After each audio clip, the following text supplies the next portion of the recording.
Krishna. From today, we will start the 18-day Bhagavad Gita reading. So we will read all the 18 chapters of Bhagavad Gita. First in English and then in Hindi simultaneously.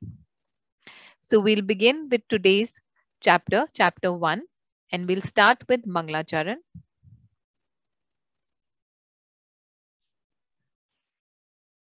Om Ajnanatimirandasya Jnanan Jnanashalakaya Chakshurunmilitam Yena Tasmai Shri Guruve Namaha Shri Chaitanya Manobhishtam Sthapitam Yena Bhutale Swayam Rupa Kadhamayam Dadati Swapadantikam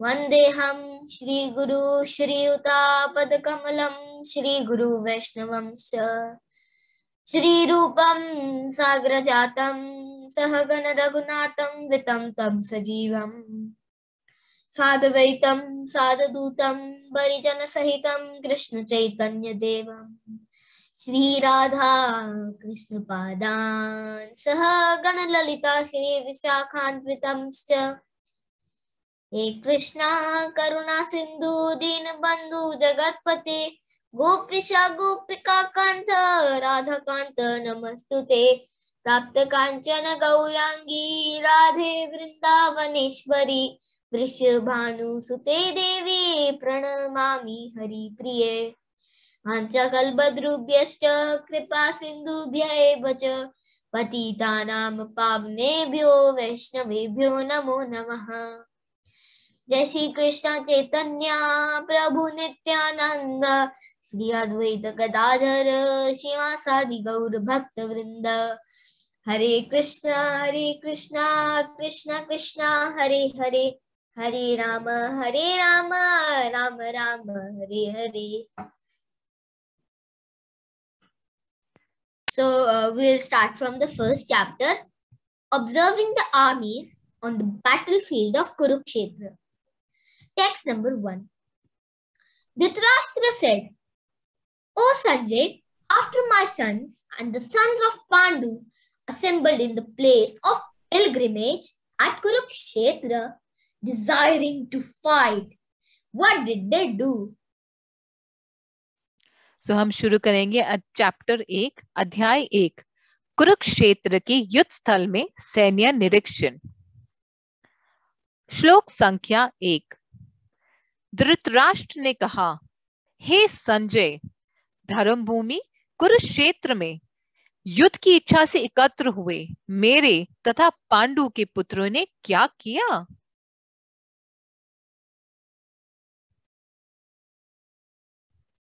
Text number 2. Sanjay said, O king, after looking over the army arranged in a military formation by the sons of Pandu, King Duryodhan went to his teacher and spoke the following words. श्लोक संख्या 2.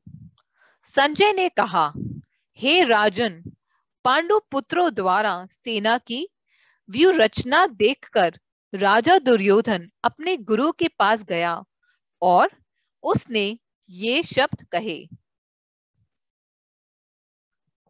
O my teacher, behold the great army of the sons of Pandu, so expertly arranged by your intelligent disciple, the son of Drupada.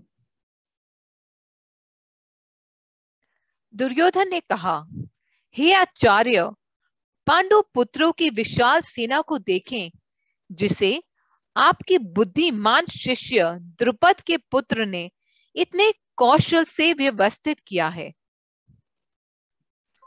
Here in this army are many heroic bowmen equal in fighting to Bhima and Arjun. Great fighters like Yuyudhana, Virata and Drupada.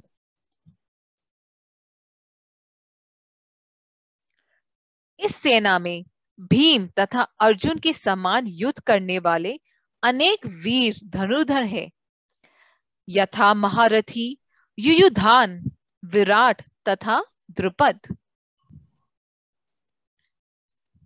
There are also great heroic powerful fighters like Dhrishtaketu, Chetikana, Kashiraj, Purujit, Kunti Bhoj and Sebhya.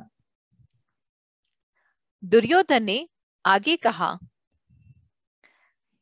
इनके साथ ही दृष्टकेतु, चेकितान, काशीराज, पुरजित, कुंती भोज तथा शैब्य जैसे महान शक्तिशाली योद्धा भी हैं। There are the mighty Yudhamanyu, the very powerful Uttamaja, the son of Subhadra, and the sons of Drupadi. All these warriors are great chariot fighters. Duryodhan ने कहा, पराक्रमी युधामन्यु, अत्यंत शक्तिशाली उत्तम भोजा, सुभद्रा का पुत्र तथा द्रौपदी के पुत्र, ये सभी महारथी हैं।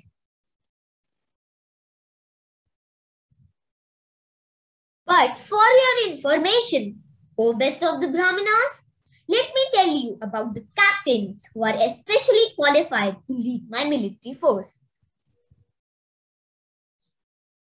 दुर्योधन ने आगे बोला, किंतु हे ब्राह्मण श्रेष्ठ, आपकी सूचना के लिए मैं अपनी सेना के उन नायकों के विषय में बताना चाहूंगा जो मेरी सेना को संचालित करने में विशेष रूप से निपुण है। There are personalities like you, Bhishma, Karna, Kripa, Ashwathama, Vikarna, and the sons of Somadatta called Bhurshivara were always victorious in battle. मेरी सेना में स्वयं आप, भीष्म, कर्ण, कृपाचार्य, अश्वत्थामा, विकर्ण तथा सोमदत्त का पुत्र भूरिश्रवा आदि है, जो युद्ध में सदैव विजयी रहे हैं। There are many other heroes who are prepared to lay down their lives for the sake of mine. All of them are well equipped with different kinds of weapons, and all are experienced in military science. ऐसे अन्य अनेक वीर भी हैं जो मेरे लिए अपना जीवन त्याग करने के लिए उद्यत हैं। वे विविध प्रकार के हथियारों से सुसज्जित हैं और युद्ध विधियों में निपुण हैं। Our strength is immeasurable, and we are perfectly protected by grandfather Bhishma, whereas the strength of Pandavas, carefully protected by Bhima, is limited. हमारी शक्ति अपरिमेय है और हम सब पितामह द्वारा भली भांति संरक्षित हैं, जबकि पांडवों की शक्ति भीम द्वारा भली भांति संरक्षित होकर भी सीमित है। All of you must now give full support to grandfather Bhishma as you stand at your respective strategic point of entrance into the phalanx of the army. अतएव सैन्य व्यू में अपने अपने मोर्चों पर खड़े रहकर आप सभी भीष्म पितामह को पूरी सहायता दें। Then Bhishma, the great valiant grand desire of the Kuru dynasty, the grandfather of the fighters, blew his conch shell very loudly, making a sound like the roar of a lion, giving Duryodhana joy.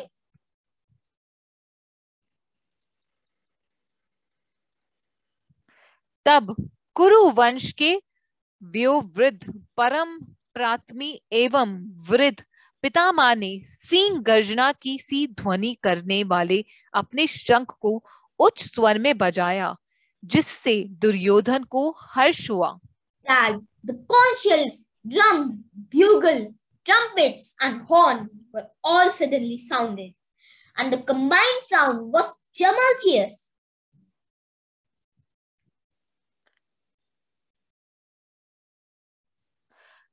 तत्पश्चात शंख, नगाड़े, बिगुल, तुरही तथा सिंघम सहसा एक साथ बज उठे।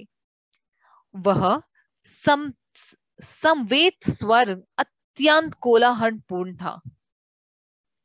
On the other side, both Lord Krishna and Arjuna stationed on a great chariot drawn by white horses, sounded their transcendental conch shells. दूसरी ओर से श्वेत घोड़ों द्वारा खींचे जाने वाले विशाल रथ पर आसीन कृष्ण तथा अर्जुन ने अपने अपने दिव्य शंख बजाए. Lord Krishna blew his conch shell called Panchajanya. Arjuna blew his Devdatta, and Bhima, the vicious leader and performer of Herculean tasks, blew his terrific conch shell called Pondra. भगवान कृष्ण ने अपना पंचजन्य शंख बजाया.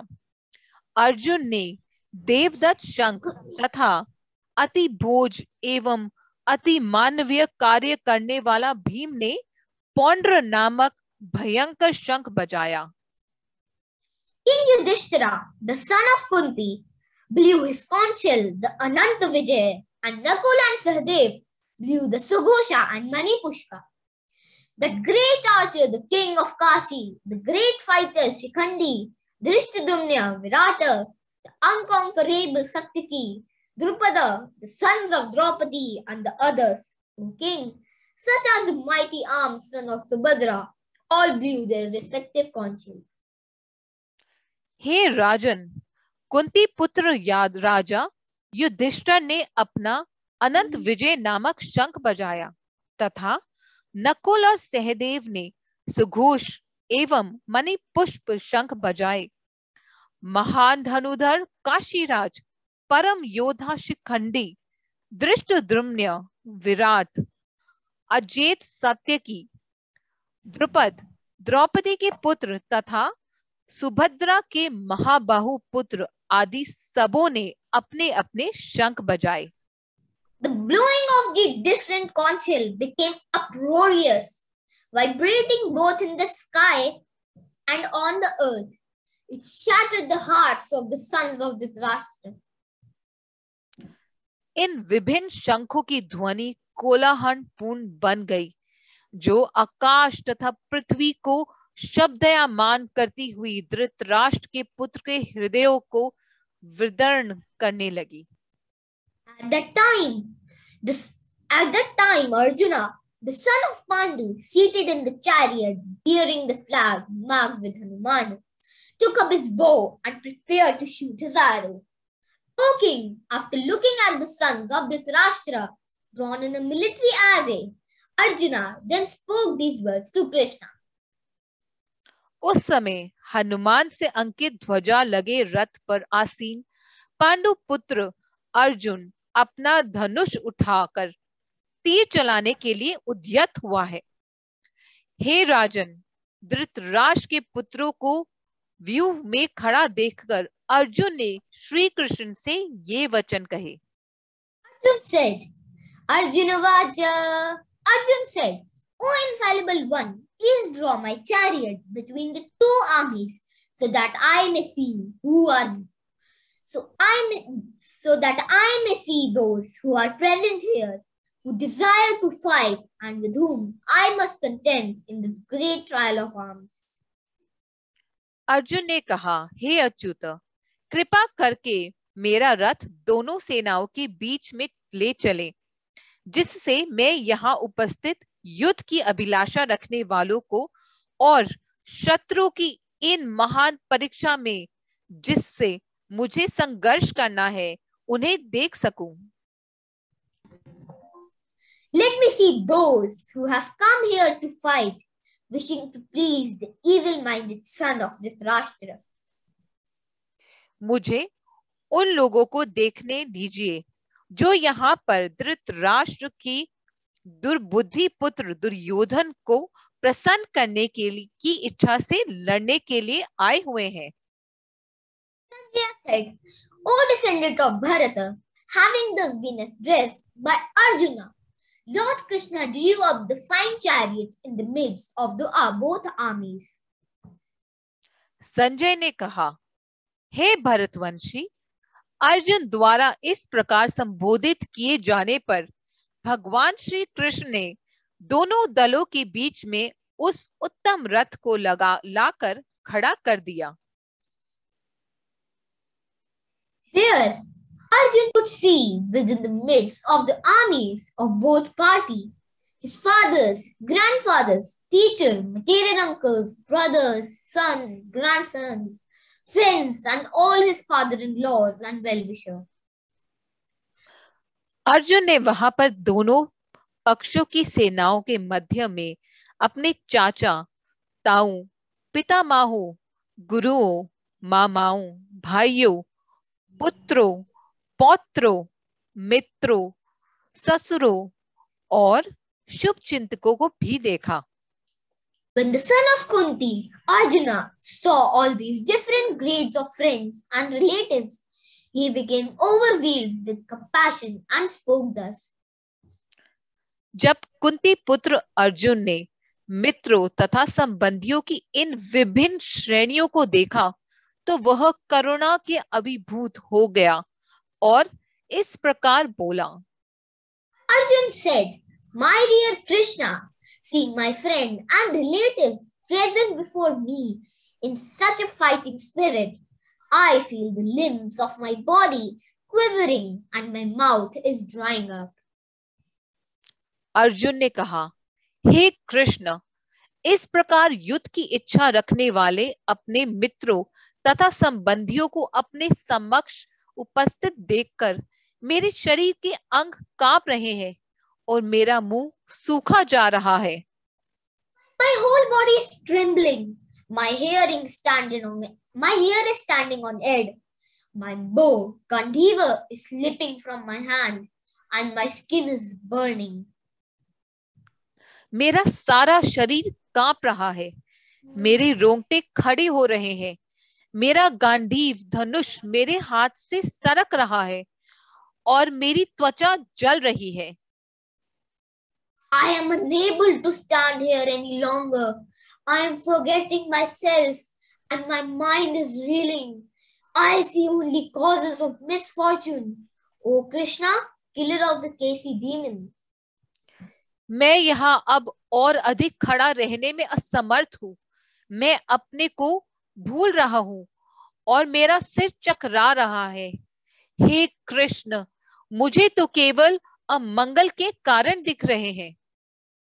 I do not see that any good can come from killing my own kinsmen in this battle. Nor can I, my dear Krishna, desiring any subsequent victory, kingdom or happiness. हे कृष्ण, इस युद्ध में अपने ही स्वजनों का वध करने से ना तो मुझे कोई अच्छाई दिखती है और ना मैं उससे किसी प्रकार की विजय, राज्य या सुख की इच्छा रखता हूँ। O Govinda, of what avail to us are a kingdom, happiness, or even life itself, when all those for whom we may desire them are now arraigned on this battlefield? O Madhusudana, when teachers, fathers, sons, grandfathers, material uncles, father-in-laws, brother-in-laws, and other relatives are ready to give up their lives and properties and are standing before me, why should I wish to kill them, even though they might otherwise kill me? O maintainer of the living entities, I am not prepared to fight with them even in exchange for the three worlds, let alone this earth. What pleasure will we derive from killing the sons of Dhritarashtra? हे गोविंद, हमें राज्य, सुख अथवा इन जीवन से क्या लाभ, क्योंकि जिन सारे लोगों के लिए हम उन्हें चाहते हैं वे ही इस युद्ध भूमि में खड़े हैं। हे मधुसूदन, जब गुरुजन, पितृगण, पुत्रगण, पितामह, मामा, ससुर, पौत्रगण, साले तथा सारे अन्य संबंधी अपना अपना धन एवं प्राण देने के लिए तत्पर हैं और मेरे समक्ष खड़े हैं, तो फिर मैं इन सबको क्यों मारना चाहूंगा?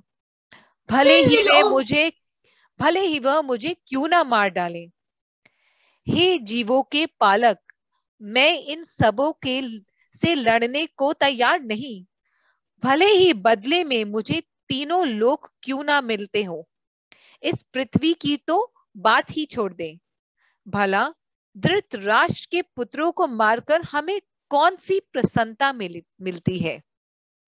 Sin will overcome us if we slay such aggressors. Therefore, it is not proper for us to kill the sons of Dhritarashtra and our friends. What should we gain, O Krishna, husband of the goddess of fortune? And how could we be happy by killing our own kinsmen? यदि हम ऐसे आतताइयों का वध करते हैं तो हम पर पाप चढ़ेगा। अतः यह उचित नहीं होगा कि हम धृतराष्ट्र के पुत्रों तथा उनके मित्रों का वध करें। हे लक्ष्मीपति कृष्ण, इससे हमें क्या लाभ होगा और अपने ही कुटुंबियों को मारकर हम किस प्रकार सुखी हो सकते हैं? O Janardhan, although these men, their hearts overtaken by greed, see no fault in killing one's family or quarreling with friends, why should we, who can see the crime in destroying a family, engage in these acts of sin? हे जनार्दन, यद्यपि लोभ में अभिभूत चित्त वाले ये लोग अपने परिवार को मारने या अपने मित्रों से द्रोह करने में कोई दोष नहीं देखते, किंतु हम लोग जो परिवार के विनष्ट करने में सब अपराध देख सकते हैं, ऐसे पाप कर्मों में क्यों प्रवृत्त हो? With the destruction of the dynasty, the eternal family tradition is vanquished, and thus the rest of the family becomes involved in irreligion. कुल का नाश होने पर सनातन कुल परंपरा नष्ट हो जाती है और इस तरह शेष कुल भी अधर्म में प्रवृत्त हो जाता है। When irreligion is promoted, when irreligion is prominent in the family, O Krishna, the women of the family becomes polluted, and from the degraded of womanhood, O descendant of Rashni, comes unwanted progeny. हे कृष्ण, जब कुल में अधर्म प्रमुख हो जाता है तो कुल की स्त्रियां दूषित हो जाती हैं और स्त्रीत्व के पतन से हे वृषणवंशी अवांछित संतानें उत्पन्न होती हैं। An increase of unwanted population certainly causes hellish life both for the family and for those who destroy the family tradition. The ancestors of such corrupt family fall down because the performance for offering them food and water are entirely stopped. अवांछित संतानों की वृद्धि से निश्चित ही परिवार के लिए तथा पारिवारिक परंपरा को विनष्ट करने वालों के लिए नरकीय जीवन उत्पन्न होता है। ऐसे पतित कुलों के पुरखे पतित लोग गिर जाते हैं क्योंकि उन्हें जल तथा पिंड दान करने की क्रियाएं समाप्त हो जाती हैं। By the evil deeds of those who destroy the family tradition and thus give rise to unwanted children, all kinds of community projects and family welfare activities are devastated. जो लोग कुल परंपरा को विनष्ट करते हैं और इस तरह अवांछित संतानों को जन्म देते हैं, उनके दुष्कर्मों से समस्त प्रकार के सामुदायिक योजनाएं तथा पारिवारिक कल्याण कार्य विनष्ट हो जाते हैं। O Krishna, maintainer of the people, I have heard by the disciplic succession that those whose family traditions are destroyed dwell always in hell. हे प्रजापालक कृष्ण, मैंने गुरु परंपरा से सुना है कि जो लोग कुल धर्म का विनाश करते हैं, वे सदैव नरक में वास करते हैं। Alas, how strange it is that we are preparing to commit greatly sinful acts. Driven by the desire to enjoy royal happiness, we are intent on killing our own kinsmen. ओह, कितने आश्चर्य की बात है कि हम सब जघन्य पाप कर्म करने के लिए उद्यत हो रहे हैं। राज्य सुख भोगने की इच्छा से प्रेरित होकर हम अपने ही संबंधियों को मारने पर तुले हैं। Better for me if the sons of Dhritarashtra, weapon in hand, were to kill me, unarmed and unresting on the battlefield. यदि शस्त्रधारी धृतराष्ट्र के पुत्र मुझे निहत्थे तथा रणभूमि में प्रतिरोध ना करने वाले को मारे तो यह मेरे लिए श्रेयस्कर होगा। Sanjay said, Arjuna, having thus spoken on the battlefield, cast aside his bow and arrows and sat down on the chariot, his mind overwhelmed with grief. Sanjay ने कहा, युद्ध भूमि में इस प्रकार कहकर अर्जुन ने अपना धनुष तथा बाण को एक और रख दिया और शोक संपन्न चित्त से रथ के आसन पर बैठ गया। इसी के साथ हमारा पहला चैप्टर भगवत गीता का खत्म होता है। हमारी नेक्स्ट वीडियो में हम इसका दूसरा चैप्टर पढ़ेंगे।